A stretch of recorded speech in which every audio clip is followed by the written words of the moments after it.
Hi dear students, मैं संतोष कुमार प्रयागराज से स्वागत है आप सभी का ऑक्सी कोचिंग के एक और वीडियो में। आज की वीडियो में हम एक टॉपिक के बारे में बात करने वाले हैं। तो 9th में ये टॉपिक आपको मिल जाएगा और 9th चैप्टर में मिल जाएगा, 9 के चैप्टर में। ठीक, वीडियो शुरू करने से पहले सब्सक्राइब कीजिए ऑक्सी कोचिंग यूट्यूब चैनल को और बेल आइकन को ऑल पे कीजिए, जिससे फ्यूचर में कोई वीडियो आप मिस ना करो। अगर आपने पहले से ही सब्सक्राइब कर रखा है तो थैंक यू वेरी मच। तो टॉपिक तो जैसा कि आप देख ही रहे हो, एक ही आधार और एक ही समांतर रेखाओं के बीच स्थित त्रिभुज। तो ऑलरेडी हमने इस चैप्टर पे बहुत सारी वीडियो बना रखी है। अगर आप उसे देखना चाहते हो तो हम आई बटन पे या फिर डिस्क्रिप्शन में दोनों जगह प्लेलिस्ट दे देंगे इस चैप्टर के लिए, तो आप देख सकते हो वहाँ से भी।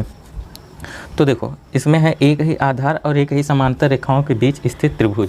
यानी कि अगर हम कोई भी दो त्रिभुज बना रहे हैं ना, तो शर्त ये होनी चाहिए कि दोनों ही त्रिभुजों का आधार एक हो और दोनों ही त्रिभुज जो हैं एक ही समांतर रेखाओं के बीच स्थित हों। तो हम कैसे पहचानेंगे कि अगर दो त्रिभुज बने हैं? तो देखो, हम अगर दो त्रिभुज बनाते हैं ए बी, आधार हमने ले लिया।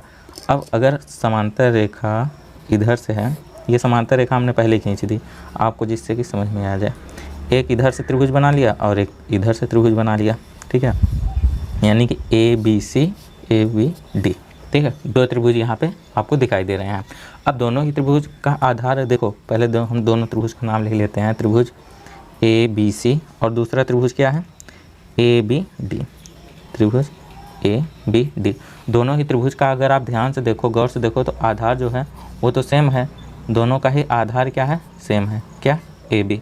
अब ए बी आधार सेम है और वो एक ही समांतर रेखा के बीच स्थित है। देखो, ये कौन से समांतर रेखा के बीच स्थित है? दोनों ही त्रिभुज ए बी और ए बी समांतर सी डी, इन दोनों रेखाओं के बीच में ही ये दोनों त्रिभुज स्थित हैं।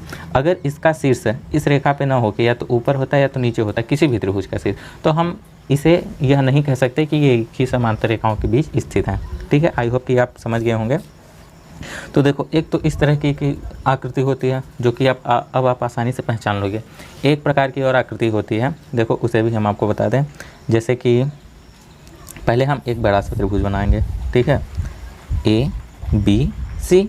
ठीक, यहाँ पे आपको एक त्रिभुज दिख रहा है। अब हम सी से ए बी की मध्यिका डाल देंगे। मान लो कि ए बी का मध्य बिंदु यहाँ पे डी है। अब ए बी का मध्य बिंदु डी है, यानी कि ए डी जो है वो इक्वल होगा डी बी के, यानी ए से डी तक की जो दूरी होगी वही डी से बी तक की भी दूरी होगी। तो उस स्थिति में देखो, अब इस स्थिति में क्या हो गया कि ये दोनों ही त्रिभुज, जो हमारे दोनों त्रिभुज दिख रहे हैं ना, त्रिभुज ए डी सी, त्रिभुज ए डी सी और त्रिभुज B D C, B D C, तो दोनों का ही आधार यहाँ पे अलग अलग भी हो गया है। आप इसे आधार मत मान लेना डी सी को। अगर आधार इसे मान भी रहे हो तो एक ही समांतर रेखाओं के बीच स्थित नहीं होगी, क्योंकि ये टोटली अपोजिट साइड में दोनों त्रिभुज हो जाएंगे। तो अगर हम आधार, एक त्रिभुज का आधार ए डी है और दूसरे त्रिभुज का ए बी है, हालांकि अगर ये दोनों ही आधार आपस में बराबर हैं, अगर दोनों ही आधार बराबर हैं तो हम ये कह सकते हैं कि दोनों ही आधार एक ही आधार हैं। हम ये एज्यूम कर सकते हैं। वैसे साफ साफ दिखाई दे रहा है कि दोनों एक ही आधार पे नहीं है। एक त्रिभुज का आधार बी डी और दूसरे त्रिभुज का आधार ए डी, परंतु हमें पता है कि ये दोनों का ही आधार क्या है? इक्वल है। अब इक्वल है तो ऐसी स्थिति में क्या होगा कि एक ही आधार पे होंगे। अब देखो, दोनों ही त्रिभुज के जो शीर्ष होंगे वो शीर्ष सी है, यानी कि अगर ए बी के समांतर अगर हम एक रेखा खींच दें जो कि सी से होती हुई जा रही है, तो भाई ए बी, और अगर हम इस रेखा का नाम यल दे दें तो ए बी समांतर यल, यानी कि ए बी समांतर यल के बीच में ये दोनों ही त्रिभुज हैं। तो अब आप पहचान तो लोगे कि कौन से त्रिभुज एक ही आधार और एक ही समांतर रेखाओं के बीच होते हैं। लेकिन इसका मतलब क्या होता है, आप पहचान के करोगे क्या? तो देखो, इसको पहचानने से हमें ये प्रॉफिट होने वाला है कि इस तरीके के जितने भी त्रिभुज होंगे उनका आपस में क्षेत्रफल बराबर होगा। यानी कि इस त्रिभुज का क्षेत्रफल इस त्रिभुज का क्षेत्रफल इक्वल होगा।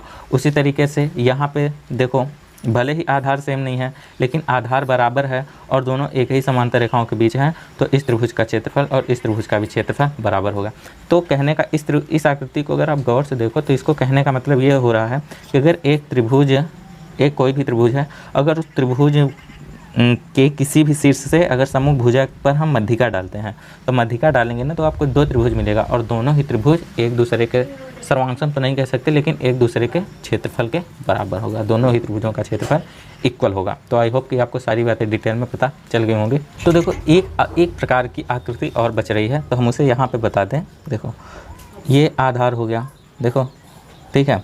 तो ए बी सी, ये त्रिभुज ए बी सी, और दूसरा त्रिभुज अगर हम यहाँ से डाल दें, ये पी क्यू आर, ठीक है। अब हमें पता है कि ए बी जो है वो इक्वल है पी आर के।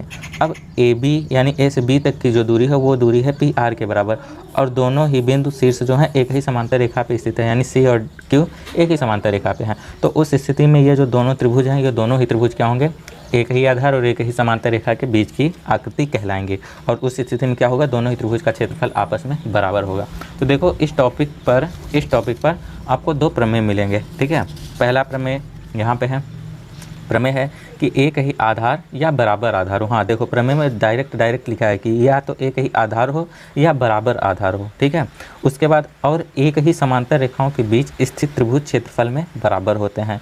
एक प्रमेय ये हो गया। वैसे इस प्रमेय को हम डिटेल में नेक्स्ट वीडियो में बताएंगे। और दूसरा प्रमेय ये है, ये बेशक इसी प्रमेय का विलोम है। इस प्रमेय का मतलब है कि एक ही आधार या बराबर आधारों वाले और बराबर क्षेत्रफल वाले त्रिभुज एक ही समांतर रेखाओं के बीच स्थित होते हैं। तो देखो दोनों ही प्रमेय आपको इसी टॉपिक पे मिलेंगे। वैसे इन दोनों प्रमेय पर मैं एक डिटेल में वीडियो बना दूंगा, तो आप इसी वीडियो में हमने डिस्क्रिप्शन में आपको लिंक मिल जाएगी इस चैप्टर की, तो आप वहाँ पे जाके इन प्रमेय की भी वीडियो देख सकते हो। ओके, तो बाकी इन प्रमेय के बारे में जानने के लिए आप डिस्क्रिप्शन को ज़रूर चेक कर लेना, ठीक है। तो फिलहाल इतना ही था आज की इस वीडियो में। इस वीडियो को बनाने का मेरा मतलब इतना था कि बस आप कोई भी दो त्रिभुज देखकर ये पहचान सको कि हाँ ये दोनों त्रिभुज एक ही आधार पे हैं और एक ही समांतर रेखाओं पर स्थित हैं, ठीक है। अगर एक ही आधार पे नहीं है, दोनों के आधार बराबर हैं और दोनों ही एक ही समांतर पर स्थित हैं, तो ऐसी स्थिति में भी दोनों का क्षेत्रफल बराबर होगा। तो अब आप पहचान लोगे डिटेल में कि कौन से ऐसे दो त्रिभुज हैं जिनका क्षेत्रफल आपस में बराबर होगा। सिर्फ इतनी जानकारी रखो कि दो त्रिभुज का क्षेत्रफल किस स्थिति में बराबर होगा। तो आई होप कि आप समझ गए होंगे। अगर अभी भी कोई डाउट होगा तो मेरे आगे की वीडियो दो प्रमेय वाली ज़रूर देख लेना, ठीक है। तो फिलहाल इस वीडियो को यहीं पर समाप्त करते हैं। आपको किस टॉपिक पर मैथ से संबंधित होनी चाहिए आपका टॉपिक, अगर किसी टॉपिक पर वीडियो चाहिए तो कमेंट बॉक्स में ज़रूर बता देना। ओके, तो इस वीडियो के बारे में आप अपनी राय भी हमें बता ही सकते हो, ठीक है। तो फिलहाल इसी के साथ वीडियो को समाप्त करते हैं। हम मिलेंगे नेक्स्ट वीडियो में, तब तक के लिए bye bye and take care.